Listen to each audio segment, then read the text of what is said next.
In Sector 509, some dirty kids are running around back and forth. One of them stands up and notices that the golem is coming. The kid walks up and tells the golem he'll trade this lantern for food. Nobody knows where that golem came from or who owns it, but what matters is that if you hand it trash, usually it gives you food in return. This time though, after staring at the boy, the golem just keeps walking. The kid starts yelling, demanding to know why today it won't take the lantern when yesterday it did. As you can tell, it's not always guaranteed that the golem will give you food depending on what you hand over. The kid keeps cursing, but his friend warns him to be careful. Some golems might fight back and actually kill people. Meanwhile, there's this kid with white hair full of swagger who's like 99.9% sure to be the protagonist. He jumps forward, gets in front of the golem, and hands over a whole bag stuffed with lanterns, screws, and other random junk. The golem stares for a moment, grabs the bag, consumes everything, and while the rest of the survivors are mad, still wondering where the hell this kid keeps finding so much stuff, the golem starts spitting out a bunch of drinks, canned food, even hamburgers. The kids complain that it doesn't make sense. How does he always manage to score so much? Seeing that he's stacked with enough food for about 3 days, one of them suggests that the guy must be clever, and maybe they should just take it from him. But another quickly shuts him down, saying no way, they're not messing with the coast of 17th Street. A scene then cuts to Sector 50, where the protagonist is walking while someone tails him. He notices it's 7 people, stops, and tells them to show themselves already, asking how long they plan on following him. For an apocalyptic world, this kid's pretty well fed, and one of them says Ray's senses, as always, are sharp. But he just turns around and warns Ron that he already made it clear last time. If they show up in front of him again, nobody's walking away. Ron never learned the rule about not messing with the white-haired character. He's itching for a fight and tells the kid to drop his backpack, saying that if he obeys, he'll walk away just fine. But Ray answers that he knows he's lying. The story shifts to a legend the kids in that place tell, the ghost of 17th Street. A boy with no expression who walks silently. Anyone who stared into his eyes would have their lies exposed. Ron loses it and goes in for a punch, yelling that Ray has always been an arrogant kid.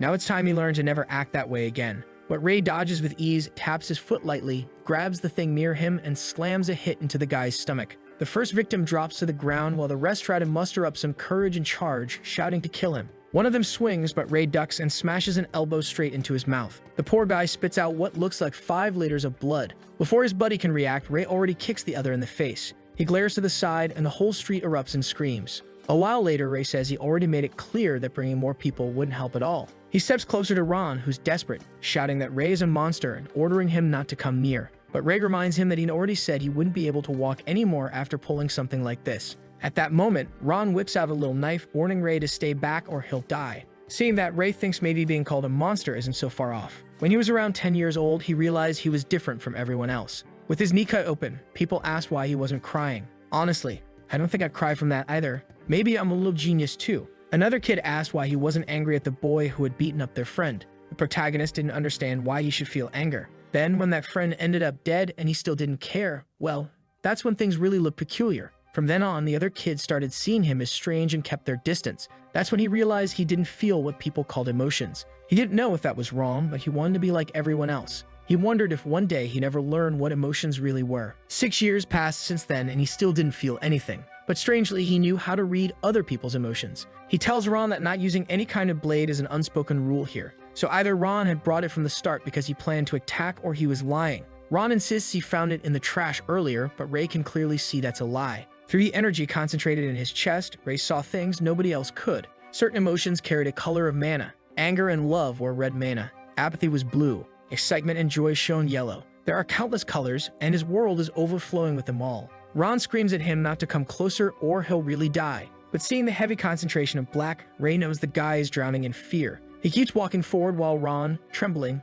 orders him to stay put, backing up until he slams into a wall. That's when the protagonist declares that a liar like him deserves punishment, a promising protagonist already farming aura in the very first chapter. Looks like the kid got his beating, and now Ray's heading back under the bridge. He remembers Pale, that green-eyed boy who leads the bridge kids. Everyone rushes to him, thrilled, calling out that big brother Ray has returned. Turns out he's even got some friends. I really thought he was just another lonely kid. They squeeze together in a cramped half-square-meter hideout, and he tells everyone to put in the middle whatever they managed to gather today. The other kids, who aren't the main characters, poor things, barely brought anything at all. And Pale has no idea how he's supposed to split that up between 7 people. But just like any protagonist in an apocalyptic story, our boy's got that stacked inventory. Everyone's excited, saying for sure he must have scored a lot again from the golem. Truth is, nobody knows that what the golem really wants are items with mana residue, and if you can't see it, it's hard to get it right. So Pale says they can share, and thanks to Ray. No one's going hungry tonight. Man, I hope this guy's decent. Don't betray our protagonist and leave him cold, emotionless, wanting to kill you.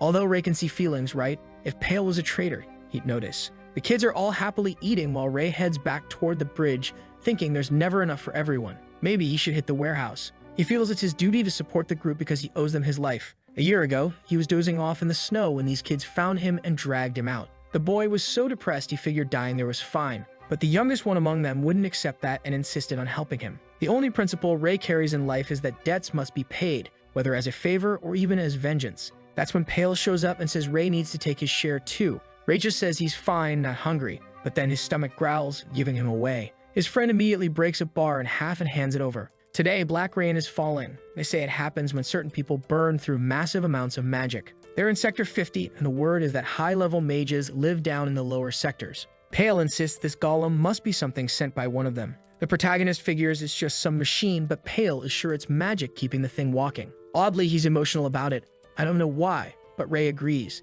That's because he can actually see that wherever the golem goes, it absorbs mana around it. The mana swirls at its core and releases black smoke. There's black smoke, then there's black rain. He isn't sure if they're really connected. But right now, there's something more important. He gets up, saying he's heading out. His friend starts to warn him not to go out into the black rain, but the protagonist ignores it and runs off. When it rains, the streets are always emptied because people believe a single drop of black rain can make you sick. But Ray can generate this aura around himself, making it a lot easier to work when there's no one else outside. On 18th Street sits Hector Manco's warehouse. Inside, guys are playing poker, bragging about betting it all, while Ray listens from outside. They always do this when it rains, and now it's their turn. Inside the warehouse, mana of countless types fills the air. Ray draws a red one and manages to spark a flame in his hand. He doesn't really know why, but this was the hardest color to control. It makes him wonder if by truly understanding the emotion tied to that mana, he could create a stronger fire. But then a knife comes flying and he barely dodges it. He hides immediately. Someone sneers that the little rat is here to steal their rations again.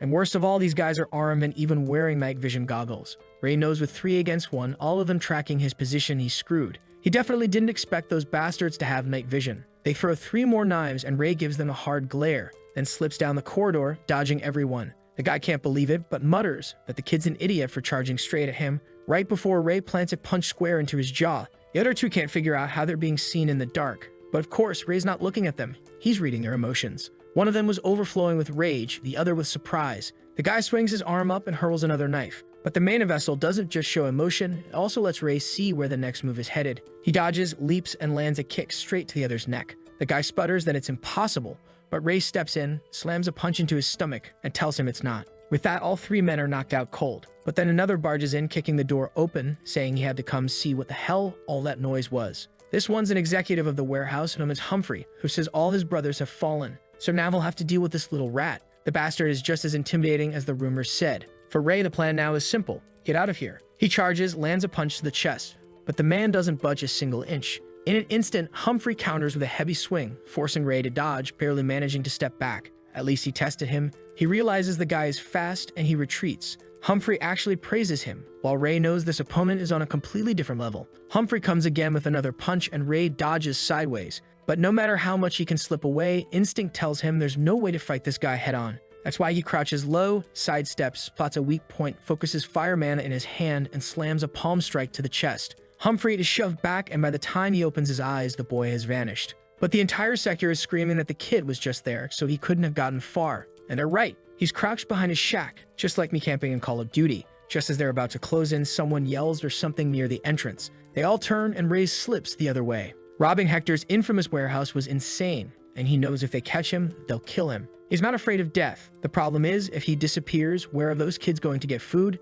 He wouldn't be able to pay back the debt he owes. Then another comes up behind, saying he's found him, forcing Ray to run again. Eventually, he slams into a dead end. The men order the kid to stop trying to escape and just hand over everything he stole, or he'll leave with a hole in his stomach. Realizing Humphrey isn't there, Ray focuses mana into his arm, knowing he can handle these ones. The first rushes in, but Ray steps aside, pushes his arm away, and cracks him in the jaw. At that same moment, another charges with a knife, but Ray is already setting fire to the man's arm. And right then, damn, the kid pulls in lightning just like Killua, and blasts it out like Sasuke's Chidori right into the guy's mouth. Holy hell, this boy really has every element, doesn't he? But even so, he admits he's screwed. There are way more enemies than the mana he's got. He can't use it endlessly, so he'll have to disappear from here. Looks like he ditches the dump while the men run past. As the footsteps fade away, he decides it's